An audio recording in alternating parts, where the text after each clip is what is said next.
Welcome everybody, my name is Michael, and today we're discussing about Bitcoin's pump to 30K. We were at 27 less than 48 hours ago, and it went from 28, 29, 30, 3,200, and now it fell down below 30 again, and it rebounded currently at 3,237.83. So approaching 3,300, 30,300. With the total market cap of 1.15 trillion for all market cap, for all the altcoins, meaning $150 million was added in within a 24, 48 hour period. Bitcoin rose more than 10%. What happened within this time frame? Well, there was a rumor spread on Twitter, and sometimes that's all you need. And everything fell down because people started selling off. Hey, they made profits. It's the first time we've had 30 in a while. And it rebounded again because people started saying, well, okay, forget about the rumors. We've been waiting for 30 for a while. We could do it, and we will do it again. And that's what happened. You just need a little bit of momentum. So over the weekend, essentially, there was a lot of hype going on due to the fact that Cointelegraph mistakenly tweeted that TradFi, which is the asset management titan BlackRock, they had been approved to launch an ETF because the other elusive Bitcoin ETF, anytime someone hears it, that there's a chance of this happening and it never does, well, there's 100% gain when someone says, hey, it's been approved, but then it turns out it wasn't. Several journalists say, hey, this tweet has since been deleted. There have been a few different sources, including Bloomberg reporters, that have confidently said that this is not true. Cointelegraph did admit, hey, we apologize for a tweet that led to the dissemination of inaccurate information regarding the BlackRock Bitcoin ETF. An internal investigation is currently underway.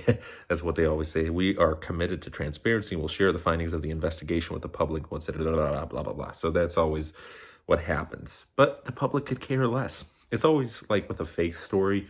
Once the news comes out, the actual news, the truth, nobody cares. It's the consequences of that lie. And in this case, it was technically a good consequence. People got very excited. Some FOMO happened. Hey, I don't want to miss out. Bitcoin hit 30K, and it's a little bit of good news. Okay, well, we've heard this time and time again. The Bitcoin ETF, it didn't happen, but at least some people got to cash out. So Twitter came out that, hey, Gary Gensler is going to get very excited about this market manipulation, who's going to jail. Over the weekend, also a lot of news stories about SBF, FTX. This trial is getting closer to an end, but still a lot to go through. A lot of information, millions of documents. And with that, SBF's lawyers are trying everything to slow this down. Hey, there's vegan meals in prison, right? We got to work with that. What about his weird feeding schedule? What about his medications? Medication, that's pretty important. We got to make sure everything's all good with that. Whatever they can to try and slow the process down. And people are getting a little bit worried about that. I mean, it's still going to end anyways. And I'm very curious. I mean, when this first started earlier in the year, I'm entertained, but also a little concerned if he does get a very lengthy sentence. Again, it's a non-violent crime. There is a lot of consequence here, but in other countries, he'd be serving 5, 10, 15 years. If he gets a very short sentence or no sentence at all, kind of like community service, I don't think that's going to happen, but obviously there's corruption there. So if he gets a medium sentence, I don't know, 10, 15, 20 years, whatever, something like that, okay, it's understandable. But if he gets like 110 years, that's insane, because we've seen other circumstances where, you know, there are violent offenders, repeat offenders out there that have certainly done much more harm.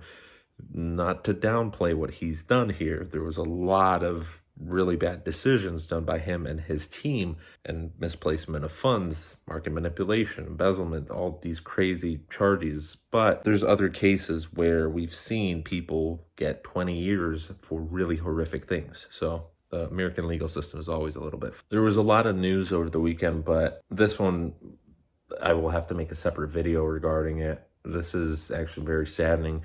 Library Inc. is shutting down. I remember Library, they were trying to be the alternative to YouTube, where recently with YouTube, by the way, if you've been using ad blocker, you've noticed that, hey, if you continue using an ad blocker, a pop-up pops up that you can't get rid of. You know, if you've been using uBlock, ad blocker plus, whatever, there's a whole bunch of them out there. If you view 3 more videos, we'll block your account. You can't view anything. Even if you remove the ad blocker, you have to clear your cache. There's a whole series of steps you have to go through. a lot of people are getting very upset regarding that. And a lot of people it's going back to the whole idea of decentralization. I'm not going to let this corporation take control over my viewing habits. If I don't want to watch advertisements that are increasingly getting worse and worse, yeah, it hurts the creators, but there's other platforms out there. Now, no platform is anywhere near the size of YouTube and has nowhere near the support of a sizable company like Google, but YouTube is getting better in some circumstances other than this small setback recently. I've noticed as a creator, they have gotten better than it was, let's say, 5-10 years ago. That's why Avi disappeared. And I think Avi would have been maybe okay in this current environment it's in right now, who knows. But the problem is there's still a lot of weird things going on with the social media platform, and that's why people want to have more control.